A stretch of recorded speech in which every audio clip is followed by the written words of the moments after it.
Bonsoir, bienvenue dans Terre d'Innovation, votre magazine dédié au digital et à l'innovation. Ce soir, on va parler d'événements, pas n'importe lesquels, on va parler d'événements qui marquent, des événements qui rassemblent, qui restent dans les mémoires. En Martinique, organiser un grand événement, c'est un défi en soi, le marché est petit, les contraintes logistiques sont réelles et les budgets sont serrés. Et pourtant, des entrepreneurs d'ici relèvent ce défi avec ambition et créativité.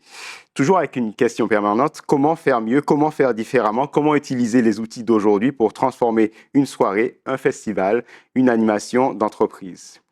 Ce soir, deux invités qui ont une réponse originale à cette question. Le premier a créé un festival renommé de reggae dont on parle dans la Caraïbe. Le second a bâti un studio de gamification. Il nous expliquera ce que c'est, qui est leader aujourd'hui. J'ai le plaisir de recevoir deux experts au sein de l'innovation dans les événements. Josué Charles-Hélène, bonsoir. Bonsoir. Vous êtes le fondateur du Reggae Therapy Festival et Johan Saint-Louis, bonsoir. Bonsoir. Vous êtes le cofondateur et CEO de Rock Studio.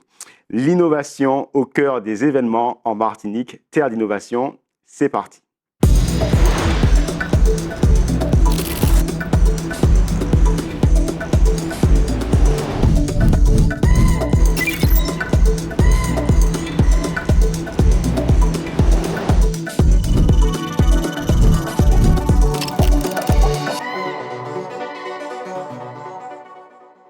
Alors, Josué Charles, on commence par vous. Alors, qu'est-ce qui vous a amené à créer le festival? C'est lié à votre parcours? Alors oui, c'est lié à mon parcours, c'est lié aussi à, je pense, un gros poil aussi. Non, mais très clairement, parce que effectivement, c'est pas qu'un simple festival, ça a toute une connotation derrière. C'est une thérapie, Tout à fait. plus qu'un festival maintenant. Et la thérapie a fonctionné pour moi, donc je me suis demandé pourquoi pas pour les autres. Bon, très bien. Bon, on viendra vivre cette thérapie pour la nouvelle édition dont on parlera tout à l'heure. Johan, même question pour vous. Qui êtes-vous et puis qu'est-ce qui vous a emmené à créer Wax Studio qu'on va présenter tout à l'heure, donc spécialisé dans la gamification, on expliquera ce que c'est. Alors effectivement, ce qui nous a amené à le faire, c'est la volonté d'innover en fait, la volonté d'apporter quelque chose qui n'existait pas. On faisait beaucoup de campagnes digitales, de choses sur les réseaux sociaux, etc. Et je trouvais qu'il manquait en fait de choses innovantes. J'avais déjà eu l'occasion d'utiliser la gamification dans d'autres postes effectivement sur Paris. Je trouvais qu'il manquait ça en fait sur le territoire. Et comme il y avait de la place, en fait, on a occupé l'espace qui était libre. Et voilà, ça nous a plutôt bien réussi. Alors, vous êtes tous les deux dans l'événementiel. Donc, question, avant de rentrer dans le sujet, on va commencer d'ailleurs avec Josué, mais c'est quoi, Johan, un événement réussi? C'est quoi les ingrédients d'un événement réussi?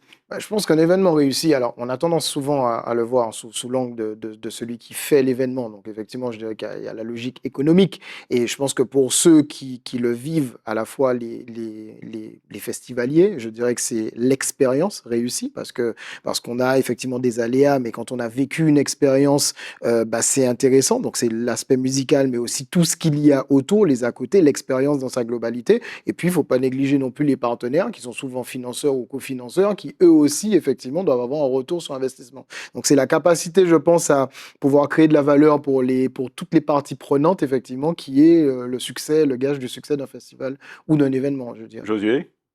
Un événement réussi. Très belle question. Un événement réussi, c'est un événement surtout le client se sent bien, où il a été quand même en sécurité. Deuxième chose, c'est en général un événement qui commence à l'heure et qui termine à l'heure. Ça, c'est quand même assez important, rien que par rapport au respect envers les consommateurs. Et un événement réussi n'est pas forcément rentable, quoi qu'on puisse penser, parce qu'il y a la rentabilité financière et puis il y a la rentabilité aussi autour de la communication, en fait. Parce qu'on peut créer un événement qui est réussi, qui n'est pas forcément rentable financièrement, mais qui, sur le long terme, le sera. Ouais, donc une logique d'investissement. C'est ça. Alors, vous parliez tout à l'heure de ce Reggae Therapy Festival qui était à la base une thérapie pour vous, la thérapie par le reggae, paix, amour, partage. Pourquoi ce positionnement, donc vous l'avez dit, mais est-ce qu'aujourd'hui, ça vous permet vraiment de vous différencier par rapport à un festival reggae classique? Alors, déjà en Martinique, il n'y avait pas de festival reggae. Donc, comme Johan, Une place à prendre. c'était une place à prendre. Mm. Euh, Secondement, vu que j'aime énormément le reggae, j'aime les vertus, je pense que le monde et surtout la Martinique a besoin de ça, Mhm. des trois vertus que vous avez Oui. citées précédemment. C'est très important. Les gens, le système dans lequel on vit, on a besoin de respirer, on a Mm. besoin d'être apaisé. Mm. Et je pense que ce festival-là s'inscrit dans l'apaisement le plus complet qu'il puisse y avoir, finalement. Dès la première édition, en 2023, il y a eu 10 000 festivaliers sur 3 jours. C'est un succès incroyable, le démarrage fulgurant. Est-ce que vous vous y attendiez? Euh, Alors, oui, oui, je m'y attendais. Alors, pas. Vous voyez, il y avait du monde, ça a été un succès la première année, et pourtant, au niveau financier, c'était pratiquement banqueroute. mm. Donc, ça Oui, c'est pour révèle montrer, quand ouais. même, ça Ouais, révèle quand même ouais. quelque chose. Mm. Mais oui, on s'y attendait. Par contre, parce que s'y était préparé Oui, déjà. oui. Donc, pendant toute l'année 2023, on s'y était préparé. Par contre, la fulgurance des bons retours, de ceux dont on ne s'y attendait pas, peut-être c'est le retour. Le mot fulgurant et le bon mot, c'est vraiment le retour fulgurant des Mm. consommateurs. Mm. C'est-à-dire que eux, ils sont on a bien senti qu'ils étaient dans un autre monde. Mm. Une semaine, 2 semaines, un mois après, ils nous envoient des messages Ah, il pour nous planait. dire qu'ils, Ouais. voilà quoi, Ouais. ils ont vécu une thérapie, Ouais. à quand la C'est prochaine, ça. etc. Donc, Je vous savez suis que c'était le arrivé, début. j'étais Ouais, enragé, je suis c'est ça. reparti, j'avais le sourire. Alors, vous savez, c'est terre d'innovation, donc on va aussi parler d'organisation, de productivité, de digital. Organiser un festival de cette taille, il faut forcément avoir une approche d'organisation. Aujourd'hui, est-ce qu'il y a des outils qui vous permettent d'avoir cette organisation? Et puis, euh, le digital est présent dans un événement. Il y a la billetterie, la communication, la gestion des aspects, la communication sur les réseaux sociaux. Alors, peut-être une première entrée, déjà, peut-être pour l'organisation, comment vous vous y prenez? Est-ce que le digital, l'innovation fait partie de leviers qui vous permettent de bien vous organiser? Bien sûr, alors déjà, surtout, alors premièrement, au niveau de la communication, c'est le fer de lance aujourd'hui. Il y a quelques années, on va dire, il y a une dizaine d'années, nous sommes en 2026, donc il y a une quinzaine d'années, on utilisait des flyers, Oui, on affichait des affiches un peu partout au c'est centre-ville, vrai, maintenant que vous me etc. le dites. Aujourd'hui, on ne fait plus de flyers, on ne Ouais. fait plus d'affiches, et en, en quelques clics, en créant ce qu'on appelle un réseau digital, Mm. on arrive à avoir des ventes. Euh, Avant, c'était carrément impossible. Donc oui, premièrement au niveau de la communication, et puis deuxièmement au niveau de l'organisation. Il y a des collaborateurs avec qui on échange, on avance sur le projet, qui sont ici ou là, donc qui ne sont pas forcément en Martinique. Chaque semaine, on a 1 à 2 réunions, par exemple. Bon, ben forcément, si on devait se déplacer à chaque C'est réunion, ça. c'est pas Ouais, possible. donc c'est via la visio ou d'autres Voilà, moyens. Oui. c'est Mm. Zoom, C'est c'est ça. Ouais. etc. Et même au niveau, et surtout au niveau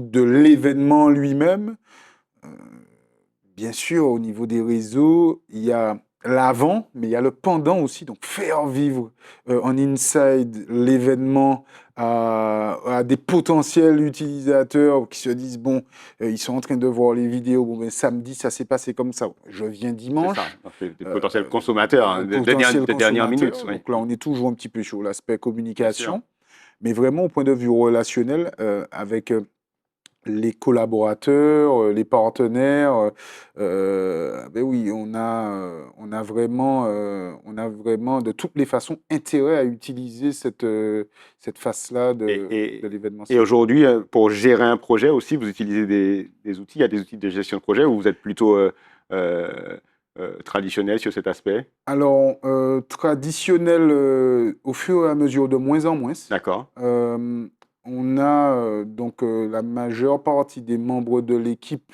et des personnes qui travaillent au bureau en permanence avec moi ont suivi une formation chez une amie que je pense tout le monde connaît un peu,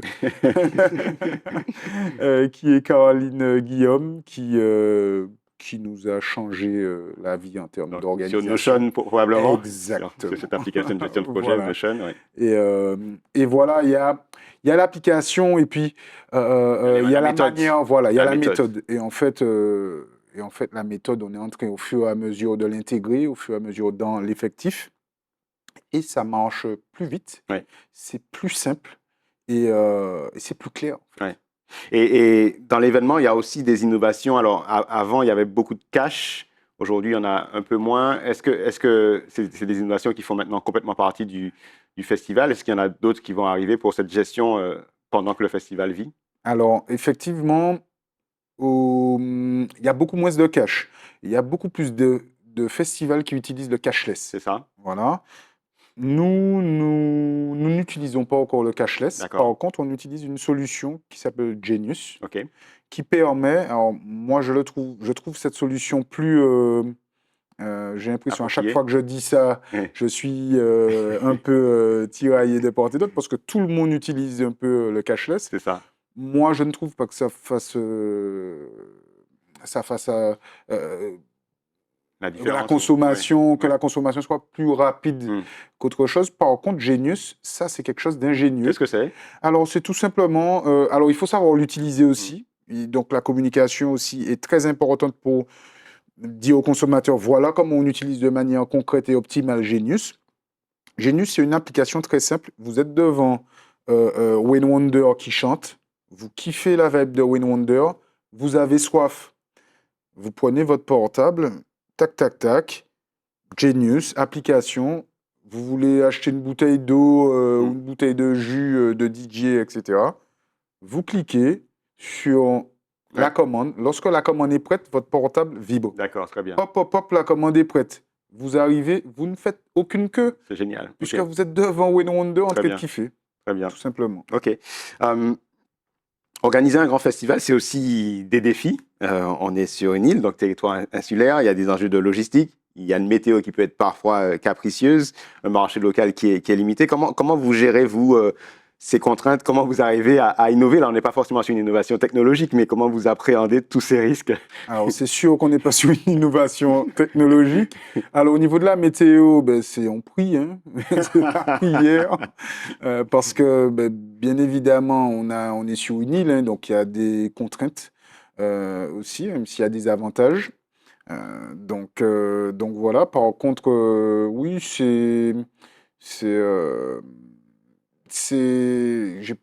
Oui, c'est comment on se prépare, voilà, à ces risques en termes de contraintes de météo, de logistique aussi. Je pense qu'il y a des gros enjeux en termes de logistique. Alors, au niveau de la logistique, très Ouais. honnêtement, on est avec les meilleurs partenaires de la Ok. Martinique, à mon avis. Mm. On travaille avec des prestataires qui ne sont pas là seulement que pour installer leur matériel. Mm. Ils ont eux-mêmes aussi des solutions adaptées à l'événementiel en général Très bien. et qui vont adapter, on va dire, ils vont surenchérir l'adaptation pour que ça L'expérience. soit pour l'expérience. Oui. Voilà. Mm. Et ça, c'est vraiment intéressant. On a rarement des surprises. Très bien. On va passer à vous, Johan Saint-Louis, toujours dans le monde événementiel, mais peut-être plus le monde événementiel pour les entreprises. Alors, vous êtes le cofondateur de Wax Studio, donc expert en gamification. Donc, forcément, il faut qu'on explique à nos téléspectateurs pour qui ce mot est peut-être un peu technique. Donc, c'est quoi la gamification et en quoi ça s'applique à l'événementiel? Alors, la gamification, de façon très très simple, c'est utiliser en fait le jeu, les mécaniques de jeu. Il faut savoir que le jeu a été inventé avant le langage, c'est-à-dire que même les enfants, c'est avec les premières habitudes, les premières choses qu'on fait, que ce soit chez les animaux ou chez l'homme, c'est par le jeu. Donc le jeu, c'est quelque chose de très très ancré en fait en nous. Et l'idée, c'est d'utiliser en fait des mécaniques de jeu pour pouvoir aider les entreprises à atteindre des objectifs en marketing, en communication, au niveau commercial, tout simplement. Donc c'est créer ça. Alors on fait pas que de la gamification, on fait de la gamification, mais on crée aussi des expériences. L'idée, c'est en fait de fluidifier et dedans, on insère effectivement du jeu quand ça a du sens, entre guillemets, pour encore une fois le mettre au service des objectifs qui ont été présentés par l'institution, l'organisme ou autre, puisqu'on travaille vraiment avec un panel assez large de clients. En fait. Justement, vous avez déployé plus de 300 projets sur 9 territoires, hein, Martinique, mais aussi Canada, en passant par La Réunion, Guadeloupe, etc., pour des marques prestigieuses. comment on passe de 0 à 3 ans? Qu'est-ce qui séduit une entreprise dans ce concept? Je pense que on est arrivé avec un positionnement. C'est vrai que moi, ça fait des années que je suis dans le milieu aussi du digital, donc je sais aujourd'hui sur nos territoires qui fait quoi et qu'est-ce qui manque. Effectivement, j'ai eu la chance, moi, sous mes diverses casquettes, de travailler avec quasiment tout le monde, effectivement, ici. Et je me suis aperçu qu'il me manquait une brique, en fait, qu'on est venu prendre. Donc, on n'est pas une agence. Donc, aujourd'hui, on travaille à la fois avec C'est les avec le agences qui partenaire des sous-traitent chez agences, nous. quoi, c'est ça, Donc, ouais. les agences nous appellent, tiens, j'ai un client, qu'est-ce que tu peux faire? Ou j'ai ça, est-ce que tu peux le faire? Donc, aujourd'hui, on est identifié comme étant celui qui peut faire tout ce qui est jeu, mécanique, phygital, etc. Donc, phygital, c'est comment on fait du jeu à la fois avec un aspect digital, mais dans le milieu monde physique, donc ouais. sur les événements. Et puis, on travaille aussi en direct avec les clients qui viennent chez nous chercher quelque chose, en fait, qu'ils ne trouvent pas ailleurs. Et on a fait, nous, le choix. Il y a des solutions, ce qu'on appelle en SaaS, avec un logiciel qui existe, on vient, on fait sa roue qui tourne, etc. Sauf qu'en fait, c'est comme ce que disait Josué tout à l'heure, c'est que le système, c'est quelque chose et comment on l'utilise, c'est autre chose. Nous, c'est pour ça qu'on s'appelle Studio. Au début, on s'appelait Wax Solutions. On a été rebaptisé en Studio. C'est parce qu'aujourd'hui, on crée des vrais concepts. Et aujourd'hui, j'écoute un client, j'ai un brief et je lui conceptualise en fait quelque chose qui va peut-être utiliser une mécanique que je vais réutiliser pour un autre client, mais je ne l'utiliserai jamais de la même façon parce que je vais m'adapter au client, à ses contraintes et à son univers. Alors, vous avez quand même des solutions, même si vous utilisez le studio, qui fait partie de la partie WAC Event. Il y a des murs interactifs, alors vous allez nous dire ce que c'est. Il y a les quiz en live avec buzzer. Il y a des vidéoprojecteurs tactiles. Vous faites aussi de la gestion de billetterie. Est-ce que vous pouvez un petit peu... C'est ça. Alors, on a développé, souvent, en fait, ça part d'un besoin client. On développe effectivement un produit. On se dit, bah, tiens, ça peut intéresser effectivement d'autres. Donc, quelques exemples, par exemple. Alors, sur la partie événementielle gamification, donc on a un mur effectivement dont on est propriétaire ici qu'on utilise. Donc, c'est un mur qui s'appelle The Wall qui permet, c'est un mur interactif. Il y a plus de 40 jeux. Sauf que nous, comme on a en plus des connaissances, donc on rajoute des briques autour. Donc, on va par exemple travailler un système de meilleur score. Donc, on va nous rajouter un module avec une tablette qui permet à la fin, si tu as atteint tel score, de pouvoir cliquer et de gagner un cadeau et avec une traçabilité de la gestion des stocks, des dotations pour nos clients parce qu'on a identifié que c'est une problématique aujourd'hui, savoir combien il reste de goodies dans le coin, etc. Le Wack Buzz, bah, c'est typiquement l'équivalent du question pour un champion. Donc ça, par exemple, on l'a déployé pour la DL sur un sujet qui, a priori, pas sexy. C'est comment, sur la journée du logement, je peux embarquer les gens, parler des dispositifs, des aides, etc. Ben là, les gens, ils se sont éclatés, appuyés en disant « Ah, mais tiens, ça, j'ai entendu ça dans la conférence de tout à l'heure, etc. » Avec un animateur, il y avait Colmi Ludo en animation. Donc, on rajoute des petites choses autour. Le mur, le vidéoprojecteur tactile, donc ça, c'est des choses qu'aujourd'hui qu'on déploie, donc on crée effectivement des solutions. Donc, on va en déployer, par exemple, pour la Coupe du Monde. On fait une fan zone, voilà, avec un truc où on tire des pénaltys sur des choses. Donc, on est, nous, propriétaires de ce qu'on fait. C'est-à-dire qu'on va créer nos propres jeux. Et puis, la partie billetterie ou autre, alors là, c'est parti d'un besoin, c'est qu'on s'est dit, voilà, on ne fait pas de billetterie, je dirais, payante. On s'est dit, voilà, souvent, j'arrive dans un événement, on a la fameuse liste papier, on vous dit, vous êtes Monsieur Mon Désir, comment ça s'écrit, etc. Donc, l'expérience, elle n'est pas bonne. On parlait d'expérience. Aujourd'hui, on permet d'envoyer, la personne arrive, vous arrivez avec votre téléphone, QR code, on scanne, on sait qui vous êtes, et derrière, on rajoute du jeu. Ah bah tiens, on l'a fait pour l'ordre des experts comptables, par exemple. Ben, je veux faire un quiz pour les 80 ans. Quand j'arrive, on m'a scanné à l'entrée, je reçois un SMS directement qui me dit bonjour Johan, bienvenue, voici le programme et on va faire un jeu, clique ici et en fait je suis déjà embarqué, j'ai pas besoin de m'inscrire. Alors j'avais participé à ce jeu mais les questions étaient trop difficiles. J'imagine que les entreprises ne vont pas simplement pour le côté fun, elles sont intéressées par autre chose. C'est quoi cette autre chose? Qu'est-ce que vous leur vendez? Alors, on leur vend l'expérience. Alors, nous, on peut travailler sur des problématiques. Par exemple, très concrètement, beaucoup de nos clients nous disent « Je veux générer du trafic en magasin. » Moi, je génère concrètement du trafic en magasin mesurable. Donc, dans tout ce qu'on déploie, mes clients, ils ont un back-office où en temps réel, ils savent combien de personnes avaient potentiellement en ligne un coupon, combien sont venus en magasin, dans quel magasin, est-ce qu'ils ont dépensé, combien d'argent ils ont dépensé, sans toucher au système de caisse. Par exemple, ça, c'est une chose. Ensuite, la data. La data, aujourd'hui, soit on a des gens qui ont de la data, beaucoup dans l'événementiel, par exemple, mais ça va être des fichiers. Alors, ça fait 10 ans que je fais de l'événementiel, j'ai mon fichier sur mon téléphone, donc je l'exploite, j'ai des groupes WhatsApp. Sauf que ça ne respecte pas la réglementation RGPD. Il n'y a pas de partage de cette information parce que c'est sur le téléphone d'une personne. Donc là, on va rajouter effectivement du professionnalisme et de la stratégie autour. Et puis, pour d'autres clients, c'est de leur dire, voilà, si chaque fois que tu fais une campagne, tu vas annoncer effectivement sur les médias, tu fais venir du monde dans tes magasins ou sur des dispositifs, mais que tu ne captes pas la donnée, ben, tu vas continuer inlassablement en fait à faire venir. Donc l'idée, c'est de capter la data, de connaître un peu plus sur le profil des consommateurs et ensuite de créer une expérience avant, pendant et après pour recibler effectivement les gens. Et cette partie data, on est encore au début, parce que beaucoup de, même les grosses, faut pas croire, sont encore au début de l'exploitation de cette data, mais c'est ce qui aura le plus de valeur aujourd'hui et dans les années à venir. Très bien. Le temps file. Je ne sais pas si vous allez réussir parce que c'est un sujet controversé, mais j'étais obligé de poser la question parce que l'événementiel est aussi impacté par cette révolution de l'intelligence artificielle. Peut-être avec vous d'abord, Josué. Comment vous voyez cette révolution qui peut aussi avoir des effets sur l'événementiel? Opportunités, menaces, les deux? Pour moi, c'est plus une opportunité. Pour moi, je pense il faut évoluer avec son temps. Je pense que c'est plus positif que négatif. Jusqu'à maintenant, ça nous a servi sur beaucoup de choses. Un exemple simple, on reçoit des contrats. Nous ne sommes pas juristes ni quoi que ce soit, mais effectivement, avoir un premier C'est ça. un premier avis sur le contrat ou sur la convention, ChatGPT ou autre chose. Deuxième chose, même au niveau de la communication, c'est important aussi, parce que, un exemple, on a voulu rendre hommage à Cat Core, le chanteur euh, enfin pas le chanteur, le bassiste du groupe de reggae, d'un groupe de reggae très connu qui est mort il n'y a pas longtemps. On a utilisé l'IA Mm. pour pouvoir lui donner un petit peu vie et voilà. Donc, je pense il ne faut pas avoir peur des choses. Il faut pas craindre Mm.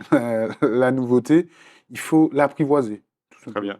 Johan, en 30 secondes. C'est exactement la même chose. C'est que nous, l'IA, pour nous, c'est un facilitateur. C'est que l'IA ne pense pas pour nous, l'IA exécute plus rapidement, nous, ce qu'on lui demande de faire. Un exemple très concret, on est en train de travailler là sur une grosse campagne pour un gros client.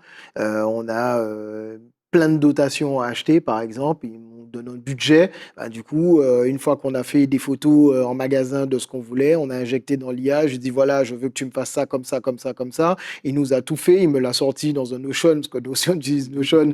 On a été formé par la même personne. Mais derrière, tout a été simplifié. C'est moi qui donne les directives. Par contre, ce qui me prenait à la fois beaucoup de temps, qui mobilisait mes équipes, effectivement, avec peu de valeur ajoutée, va être effectivement exécuté par l'IA. Et je pense que, comme disait Josué, l'idée aujourd'hui, c'est de savoir comment on l'utilise. Et c'est tout le challenge aujourd'hui, effectivement, pour tout le monde, en fait. Très bien. Dans quelques secondes, je vous retrouve pour la masterclass. Le temps pour moi de remercier mes invités du jour, Josué, Charles, Hélène. Merci d'avoir été présents. Donc, je rappelle, fondateur du Reggae Therapy Festival, édition prochaine le 11 et 12 juillet, c'est cela? 2026. 2026. Et Johan Saint-Louis, cofondateur et CEO de Wax Studio. Merci d'avoir été présent. Place à la masterclass.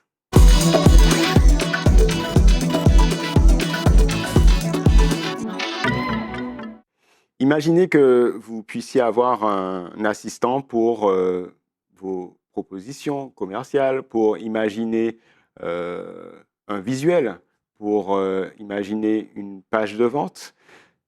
C'est désormais possible avec Claude Design qui vient de sortir il y a quelques semaines et qui vous permet justement de créer tout un univers créatif en respectant votre charte graphique. Voilà, donc je vais vous partager cela sur mon ordinateur. En fait, il faut que vous sachiez quand même qu'il faut avoir l'abonnement au minimum, donc l'abonnement pro à 17 $ par mois. Et après, vous l'aurez sur tous les abonnements, donc pro ou max, qui sont des abonnements pour les particuliers. Et puis, si vous êtes sur le forfait entreprise, vous l'aurez aussi dans Claude Team ou Claude Entreprise. Alors, où est-ce que je retrouve Claude Design? Quand je suis dans Claude, je vais cliquer simplement sur plus et je vais pouvoir cliquer sur la partie Design. Et c'est là que ça va être intéressant. Je vais arriver dans une interface qui peut faire peur au départ, mais cette interface, en fait, va permettre de vous créer votre système créatif. Voilà, je vais cliquer dessus. Et vous allez voir que vous allez pouvoir charger votre logo, charger vos polices, charger vos couleurs, charger tous les composants liés à votre marque. Et à partir de cela, Claude va intégrer tout cela et vous aurez après la possibilité de commencer un design, de créer un design.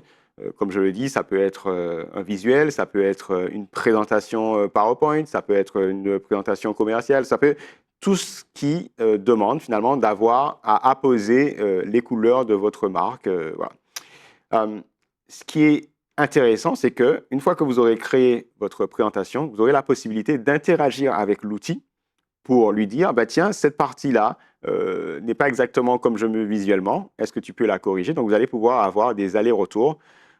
C'est une offre à part, donc votre forfait de, entre guillemets, données jour, ce qu'on appelle les tokens, est à part et lié à Claude Design, et donc il va être consommé comme cela. Ce qui est très intéressant aussi sur cela, c'est que vous allez pouvoir exporter sur différents formats. Notamment, vous allez pouvoir exporter dans Canva ou exporter une URL, donc d'un site web, exporter en PowerPoint, etc. etc. Donc, c'est intéressant. Il y a encore des bugs, mais je trouve que c'est une approche aussi nouvelle où on voit vraiment que l'IA commence à aller de plus en plus dans notre quotidien sur les besoins que l'on a dans le monde du travail. Terre d'innovation, c'est fini pour ce soir. Merci à David Torres et Johan Constant pour la réalisation. Je vous donne rendez-vous lundi prochain à 20h10 et à 23h30. Et puis d'ici là, restez connectés sur les réseaux sociaux de Zitata. Bye bye.